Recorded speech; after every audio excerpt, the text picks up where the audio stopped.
Hello and welcome to education spark channel. आज हम discuss करने वाले हैं 10th क्लास के मैथमेटिक्स का जो एमसीक्यूज आए थे और फिल इन द ब्लैंक्स और जो हमने गेस दी थी स्टूडेंट्स को, उसमें देखेंगे कि कौन कौन से क्वेश्चन एग्ज़ाम में आया है। तो ये है एक्स सीरीज़ जो आज पेपर था 10th क्लास का। तो इसमें अगर आप देखोगे सेक्शन ए में जो पहला ही क्वेश्चन है ये हमारी गेस में था कि आपको ज़ीरोज़ निकालने होंगे। तो यहाँ पे आपको ज़ीरोज़ निकालने थे पॉलिनॉमियल क्वाड्रेटिक पॉलिनॉमियल जो है 4u² प्लस 8u।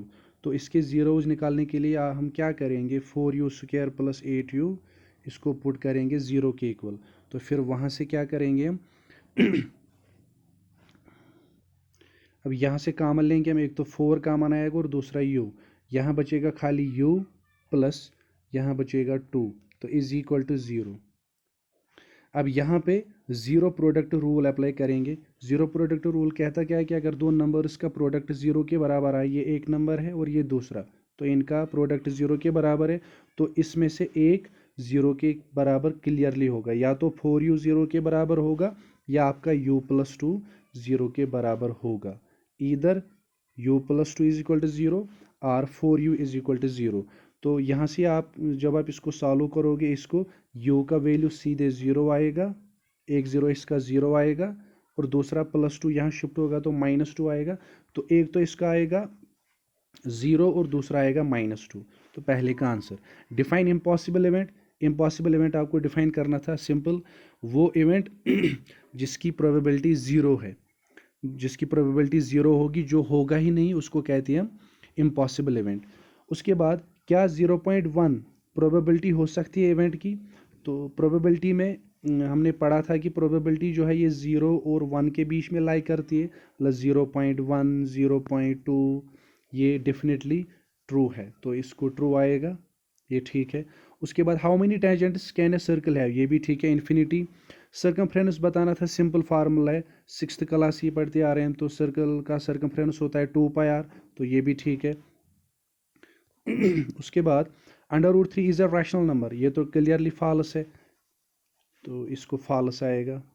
उसके बाद question number 7, sum of a rational and irrational number is, हमेशा जब आप रैशनल और इरेशनल का सम करोगे तो हमेशा एक इरेशनल नंबर ही आता है। उसके बाद इन तीनों का एचसीएफ बताना था, 12 15 21 का। तो एचसीएफ के लिए हम क्या करते हैं, हम देखेंगे कि 12 3 से जा रहा है तो 3 से कटेगा 12, 15 भी जा रहा है 3 से, तो 3 से जा रहा है 12, तो वहाँ 4 आएगा। जब 15 को 3 से डिवाइड करेंगे तो 5 आएगा और उसके बाद वो 7 से जा रहा है। उसके बाद इनको किसी भी कोई भी कॉमन डिवाइज़र नहीं है 4 5 7 का, खाली 3 है, तो इसका मतलब है कि इन तीनों का एचसीएफ 3 आएगा। ये भी बहुत आसान था, ये भी किया होगा आपने। इसका ग्राफ बताना था आपको, ग्राफ बताना है y 4x का, जो ये लाइन है पैरेलल टू, ये यहाँ पे एरर है, पैरेलल नहीं आएगा क्योंकि ये सीधे वो लाइन आएगी जो पास होगी ऑरिजिन से। क्योंकि जब आप इसका ग्राफ बनाओगे, जब आप इसका ग्राफ प्लॉट करोगे,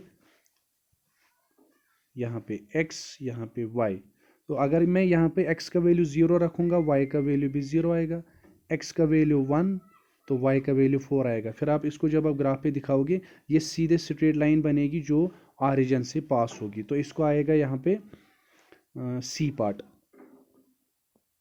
उसके बाद if the pair of linear equation is unique solution, अगर पेयर ऑफ लीनियर, ये भी हमारी गेस में था, ये भी मैंने बताया था कि यूनिक सोल्यूशंस है अगर दो लीनियर इक्वेशंस के, तो then the line is representing these equations, तो उस समय जो ग्राफ होगा वो क्या होगा, वो कोइंसिडेंट होगा, इंटरसेक्टिंग होगा, पैरेलल होगा या कुछ भी नहीं। तो यूनिक सोल्यूशन में क्या होता है, इंटरसेक्टिंग, इसका बी पार्ट आएगा, ये हमारी गेस में था, तो ये किया होगा आपने। इस एपी की 30th टर्म निकालनी थी, इसके लिए मैंने वो फार्मूला बताई थी, nth टर्म आप याद रखोगे, an is equal to a1 plus n-1 into D. अब आपको यहाँ पे पूछी है 30th टर्म, तो आप सिंपली क्या पुट करोगे, n के बदले 30, तो a30 बनेगा, a30 बराबर, अब यहाँ पे आपको पहले a1 निकालना है, a1 मतलब जो फर्स्ट टर्म होती है आपकी, तो a1 यहाँ पे 10 है, तो a1 के बदले पुट करेंगे यहाँ पे 10 प्लस n-1, n का यहाँ पे वैल्यू है 30, तो 30 - 1 तो 29 आएगा, इंटू डी। डी का मतलब सेकंड टर्म में से पहली टर्म माइनस, तो 7 माइनस 10 तो आएगा -3। ये आपकी एनसीईआरटी जो बुक है मैथमेटिक्स की, उसका शायद एपी का जो वो दूसरा पार्ट है ये पूछा गया था। तो इसका सीधे आएगा 77, सॉल्व करने पे आप देखोगे इसका आएगा 77। अगर हम यहाँ पे सॉल्व करेंगे इसको तो 10 प्लस माइनस माइनस 29 3, 3 9 ज़ा 27 3 2 ज़ा 6, 6 और हो गया 8, 87 में 10 माइनस करेंगे तो 77, इसको आएगा बी पार्ट। ये भी हमारी गेस में था। उसके बाद question number 12, the value of cos theta increases as theta. अगर थीटा का आप कुछ भी वैल्यू पुट करोगे, मान लो 0 डिग्री पुट करोगे, फिर 30 डिग्री, फिर 60 डिग्री, फिर 90 डिग्री, तो जो वैल्यू होगा cos थीटा का वो इंक्रीज होता जाएगा जबकि आप थीटा का भी इंक्रीज कर रहे हो।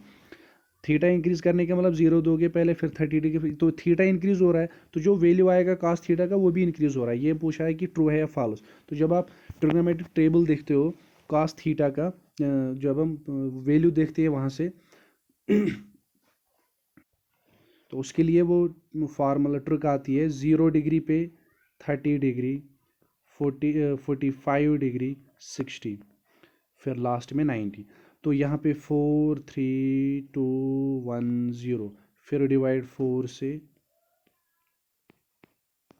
उसके बाद रूट, तो अंडर रूट 4 से 4 कैंसल, रूट 1 का मतलब हो गया 1, 3/4 ये तो बहुत कम है, मतलब 1 से छोटा है, मतलब कि वैल्यू जो है वो डिक्रीज हो रहा है, इंक्रीज नहीं हो रहा है।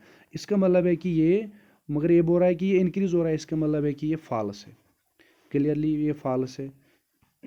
उसके बाद क्वेश्चन नंबर 13, इवालुएट, इसको इवालुएट करना था, tan 30 का वैल्यू पुट करना था और यहाँ से भी वैल्यू पुट करना था। तो 2 को अपनी जगह पे रखोगे आप, tan 30 का वैल्यू होता है 1/√3, ठीक है। उसके बाद डिवाइडेड बाई 2 इंटू tan 30 का स्क्वायर, tan 30 का वैल्यू पता ही है 1/√3 और इसका करना है स्क्वायर। तो इसको जब आप सॉल्व करोगे 2 1 ज़ा 2 डिवाइडेड बाई √3, तो 2 1 ज़ा 2 डिवाइडेड बाई, नीचे आएगा √3 होल डिवाइडेड बाई, तो 2 अपनी जगह पे 1 का स्क्वायर 1, √3 का स्क्वायर, इसको स्क्वायर और रूट कैंसिल होगा, तो 1/3, 2 1 ज़ा 2, 2/3, तो 2/3। इसको जब आप फर्दर सॉल्व करोगे, सिंपलीफाई करोगे इसको, तो ये 2/√3 ऐसे ही रहेगा, इंटू होगा 3/2, 2 से 2 कैंसिल, तो 3/√3, 3/√3।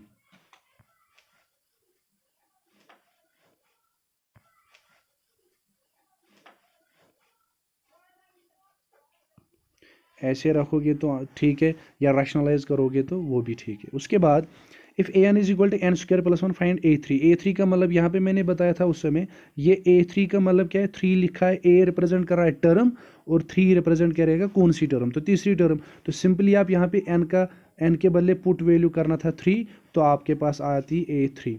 तो 3 का स्क्वायर होता 9, 9 + 1 10, इसका मतलब है कि इसकी तीसरी टर्म होगी 10 के बराबर। बहुत ही आसान था। उसके बाद question number 15, A quadratic equation ax² + bx + c = 0 has 2 distinct roots। यहाँ पे थोड़ा एरर है, यहाँ पे एरर क्या है कि वहाँ पे जब 3 केसेस मैंने बताए थे, जब आपका d ग्रेटर होगा 0, जब आपका d = होगा 0 और जब आपका d लेसर होगा 0। d जब ग्रेटर होगा 0 तब तो 2 डिस्टिंक्ट रूट्स होते हैं, ठीक है, लेकिन वो रियल, तो यहाँ पे रियल लिखा ही नहीं है, तो एरर है थोड़ा बहुत इसमें। उसी तरह अगर डी आपका 0 के बराबर है तब रियल होते हैं, लेकिन 2 वो होते हैं बराबर, इक्वल रियल रूट्स। और ये तो ये तीसरा केस एग्जिस्ट ही नहीं करता है, इसमें कोई रियल रूट एग्जिस्ट ही नहीं करता है। अब यहाँ पे एरर है कि रियल लिखा ही नहीं है। अब यहाँ पे लिखा है 2 डिस्टिंक्ट, इसका मतलब है कि ये कौन सा केस है आपका, ये है आपका सी, डी ग्रेटर देन 0, इसको आएगा सी पार्ट। उसके बाद क्वेश्चन नंबर 16, सम निकालना था फर्स्ट 5 मल्टीपल्स ऑफ 3, पहले 3 के मल्टीपल्स ए पी बनती, फिर वहाँ से निकालना था उनका सम की फार्मूला ये भी गेस में था, डिस्टेंस ये भी गेस में था, मीन ये भी गेस में था, इसका मोड निकालना था, ये शायद गेस में नहीं था। Volume of sphere, simply sphere का वॉल्यूम क्या होता है स्फीयर का वॉल्यूम होता है 4/3 पाई आर क्यूब, इसको आएगा D part. 1/3 pi R square H होता है सिलेंडर का वॉल्यूम, ठीक है। पाई आर स्क्वायर एच होता है cylinder, 1/3 pi R square H होता है कून का, और पाई आर स्क्वायर एच होता है सिलेंडर का, और पाई आर एल होता है curved surface area of frustum of cone. तो उसके बाद सेक्शन बी आपको बताना था ये कॉन्सिस्टेंट है। कॉन्सिस्टेंट का मतलब जब इनका सॉल्यूशन एग्जिस्ट होगा तब कॉन्सिस्टेंट है, अगर नहीं होगा तो इनकॉन्सिस्टेंट है। उसके बाद क्वेश्चन नंबर 20, इनका नेचर निकालना था, वही डी का वैल्यू, अगर डी का वैल्यू ग्रेट, ये हमारी गेस में था क्लियरली, ये मैंने बताया था। इस पे एक एमसीक्यू आएगा, एक तो एमसीक्यू भी आया और ऊपर से क्वेश्चन भी आया है। उसके बाद if sine A is equal, ये भी गेस में था, ये 3/4 अगर साइन ए इसके बराबर है तो कॉस ए और टेन ए का वैल्यू निकालना था, ये भी गेस में था। ये क्वेश्चन नंबर 24, ये भी गेस में था, इसमें एक ही करना था, ये भी गेस में था। 25 शॉर्टकट मैंने बताया था वहाँ पे, x square minus sum plus product of zero, तो सम कितना दिया था 1, प्रोडक्ट भी दिया था 1, तो वैल्यू पुट करना था, तो क्वाड्रेटिक इक्वेशन बनती या क्वाड्रेटिक पॉलिनोमियल। ये भी गेस में था। Question number 26, find the area of the rhombus, ये बहुत ही आसान था, इसमें एरिया निकालना था रोमबस का, तो ये शायद गेस में, हाँ ये भी गेस में था। उसके बाद क्वेश्चन नंबर 28, ये लॉन्ग आंसर है, the length of a minute hand, ये क्वेश्चन नंबर 30, ये हमारी गेस में था। ये 31 ये हमारी गेस में था, ये बीपीटी थ्योरम की कन्वर्स है, कन्वर्स ऑफ बीपीटी थ्योरम, ये भी मैंने बताया था, ये वेरी इंपॉर्टेंट बताया था मैंने, ये भी गेस में था। इसी तरह ये भी हमारी गेस में था 32 क्वेश्चन नंबर एपी से, 1 कार्ड इज ड्रॉन, ये भी, ये शायद प्रोबेबिलिटी का मैंने उतना बताया नहीं था, ये ट्रायंगल्स में है ये क्वेश्चन। और ये क्वेश्चन नंबर 35, ये भी हमारी गेस में था। के का वैल्यू निकालना था अगर इनके दो इक्वल रूट्स है, तो उसके लिए यहाँ पे डी किसके बराबर लेना था, 0 के बराबर, बस। ये वेरी इंपॉर्टेंट मैंने बताया था, ये भी हमारी गेस में था, ये भी इंपॉर्टेंट बताया था मैंने गेस में, और ये वाला भी मेडिसिन कैप्सूल, ये भी मैंने बताया था गेस में, ये गेस में नहीं था। एपी का ये वाला, ये गेस में था, ये मैंने बताया था, उसमें 5 मार्क का एक प्रूव वाला आपको क्वेश्चन ज़रूर देखने को मिलेगा, ये भी गेस में था, ये गेस में नहीं था, आउट ऑफ गेस था। और ये वाला क्वेश्चन, इसमें मीडियन निकालना था, बस। तो होप सो अगर हम देखेंगे ओवरऑल मैक्सिमम क्वेश्चंस जो हमने गेस दी थी उसी गेस से आए हैं, तो होप सो कि सभी बच्चों ने अच्छा किया होगा। Thanks for watching.